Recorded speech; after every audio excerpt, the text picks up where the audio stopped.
One thing you can take away is it's so important for you guys to know your users, to understand how they think, to know what they want, and more importantly, don't ever make your users think. As we both covered, me and Craig, just don't make users think, don't change things that don't need changing, and ultimately deliver great experiences, because users will return and they'll be very happy. Thank you very much. My one-minute takeaway, I can't really sum it up too well. Those who came to the talk, you can understand, the 3 different main sections we talk about. Probably the main thing would be to keep it simple. There's absolutely no reason to overcomplicate things. When we research, we test, we innovate, just keep it simple. There's absolutely no reason to complicate it. Okay, thank you. I just want to start by saying thank you to everyone who came along to my talk. We ran through some statistics about where we're up to with social media now. I ran through the top 10 social media channels and what they're all about. And then I gave my 4-stage process for successfully implementing a social media campaign, which is: number 1, find out who your target audience are; 2, where they hang out online; 3, what they want from you; and then 4, go and talk to them. I talked today about the top 5 design trends for next year, and that included responsive design, which is where your layout and content will adapt for what device you're using, like a tablet or phone. Then about typography, because I no longer have to use a standard few fonts. We have a whole lot we can use now. It makes it a lot more exciting for us. Then looked at the need for big buttons, which kind of goes in hand with responsive design. Because of the growing use of mobile phone and tablets, we need people to be able to touch and click easily, which Mark and Craig from User Experience would tell us as well to design for. There's also parallax scrolling, which, as in my workshop I said, is quite unique. It's not going to be appropriate for all brands. It's really funky and fun, lots of depth and movement, and at the moment it's probably just good for like game sites or designs, that kind of thing. And then last is branding, which doesn't really sound like a design trend, but it's something that a lot of designers lose sight of.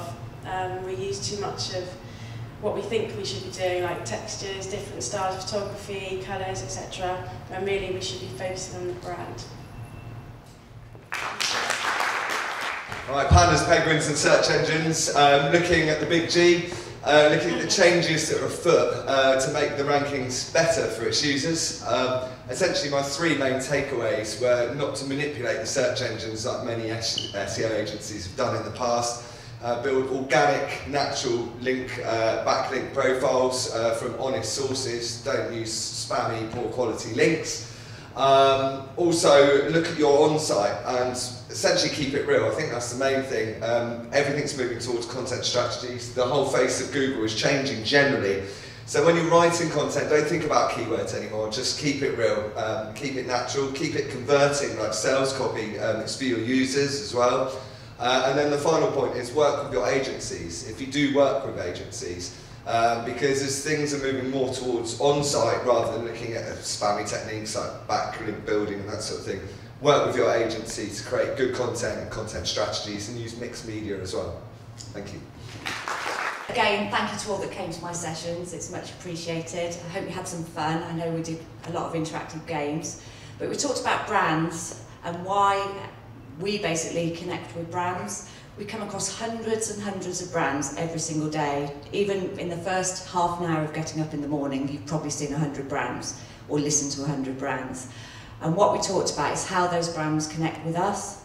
We talked about the brands we trust, we don't trust, which evoked quite a few discussions, shall we say, because it was all about the financial institutions. And we talked about then how important it is to use the right language when, as a brand, we're talking to our audience, about finding the right audience. We talked about the word sick and what it means today to the youth and what it means to everybody else probably in this room. And then I question really, are your brands doing the right job for you? Are they talking to the right people? Are they saying the right thing? And are they saying it at the right time? Thank you. In my workshop, it was called The Next 7,000 Days. And the reason it was called that is because the web, what we have now, is only 7,000 days old, which is quite incredible when you think about the extent of services and everything that we have. It's really quite incredible. So if that's what's happened in the last 7,000 days, what's going to happen in the next 7,000 days? And it can be difficult to predict that. I have my own ideas, and ideas that I've gathered from everyone else in the community, and that's what we talked about today. But if there's anything that we've learned from the last 7,000 days, it's that we have to get better at believing the impossible. Because those 7,000 days ago we thought today we won't be here, but we are.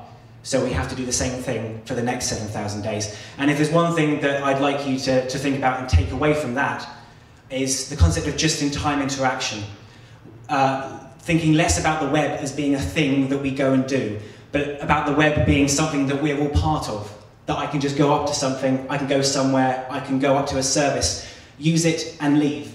I don't have to subscribe to it in any kind of way before I use it. It's there, it's for me, I do it and I go away. And that is so fully integrated into the web of the future, that the way that we work with it as businesses and service providers will be completely different.